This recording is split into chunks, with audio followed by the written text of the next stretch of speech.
Hi అండి, నమస్తే. నేను మీ వందన. మీరే చెప్తారు దోసల్లో రాగి రవ్వ దోశ వేరయా అని. ఇది తిన్న తర్వాత అయితే అంత టేస్టీగా ఉంది. ఇది నేను పల్లి పచ్చడి కాంబినేషన్లో పెట్టుకున్నానండి. సాంబార్కు కూడా అద్దరిపోతుంది. ఒకసారి ఇది ఎలా చేయాలో చూద్దాం. తర్వాత ప్రాసెస్ అంతా చూసి మీరు ఒకసారి ఇంట్లో చేసిన తర్వాత నాకైతే కమెంట్ చేయండి. అంత బాగా కుదిరింది, అలాగే సూపర్గా అయితే వచ్చిందనమాట.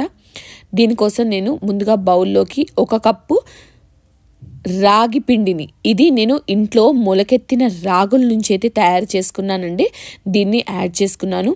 అలాగే 1.25 కప్పు మైదా పిండి, దాంట్లో కొద్దిగా పెరుగు, 1 కప్పు సూజీ రవ్వ, ధనియాల పొడి, జీలకర్ర, మిరియాలు, ఉప్పు, వాటితో పాటుగా పచ్చిమిర్చి, కరివేపాకు, అలాగే ఉల్లిపాయలు.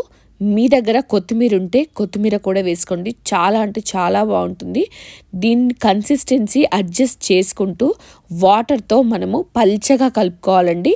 ఇక్కడ నేను పల్చగా కలుపుకున్న తర్వాత 10 నుంచి 15 నిమిషాలు రెస్ట్ లాగా పక్కకు పెట్టేశానండి. మంచిగా మీకు టైం ఉంటే మాత్రం 1 గంట పాటు పక్కన పెట్టేసేయండి. అప్పుడు కన్సిస్టెన్సీ సూపర్గా ఉంటుంది. నేను దీంట్లో బేకింగ్ సోడా కానీ బేకింగ్ పౌడర్ కానీ ఏది వేయలేదండి. పెరుగు వేసాం కదా, గంట సేపు పక్కన పెట్టేస్తే అదే మంచిగా పులుస్తుంది అనమాట. బాగా టేస్టీగా ఉంటుంది. 10 నుంచి 15 నిమిషాలు పక్కన పెట్టేసుకున్నాను. తర్వాత అయితే దీంట్లోకి కన్సిస్టెన్సీ అడ్జస్ట్ చేసుకోవడానికి ఇంకాస్త వాటర్ని వేసి పల్చగా వేసుకున్నానండి. రవ్వ దోశకు మనం కలిపే మిక్స్ ఎప్పుడు పల్చగానే ఉండాలండి. చిక్కగా ఉంటే రవ్వ దోశ అయితే రాదు. మనము పల్చగా వేసుకుంటే దోశ సూపర్గా వస్తుంది. ఇక్కడ కన్సిస్టెన్సీ చూసారా, ఇలా ఉందన్నమాట.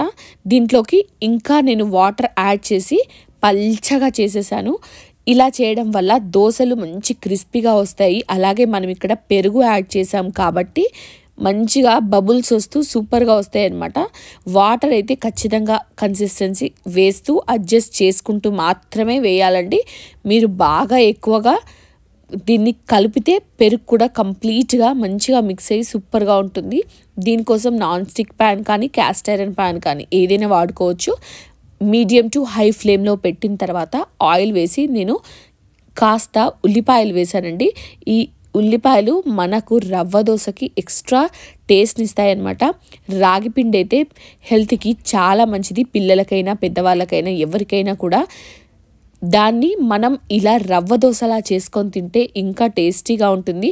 నార్మల్గానే చాలామందికి రవ్వ దోశ నచ్చుతుంది. ఇలా రాగి పిండితో చేసుకోండి, ఆరోగ్యం కూడా చాలా బాగుంటుంది.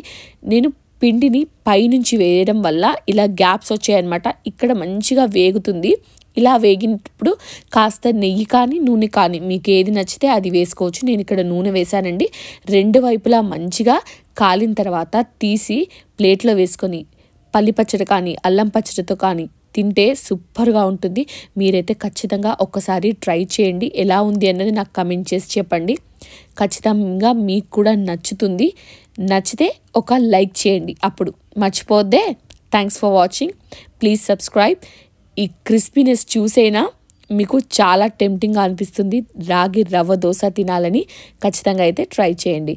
వీడియో నచ్చితే లైక్ చేయండి, షేర్ చేయండి, అలాగే సబ్స్క్రైబ్ చేయడం మర్చిపోద్దే.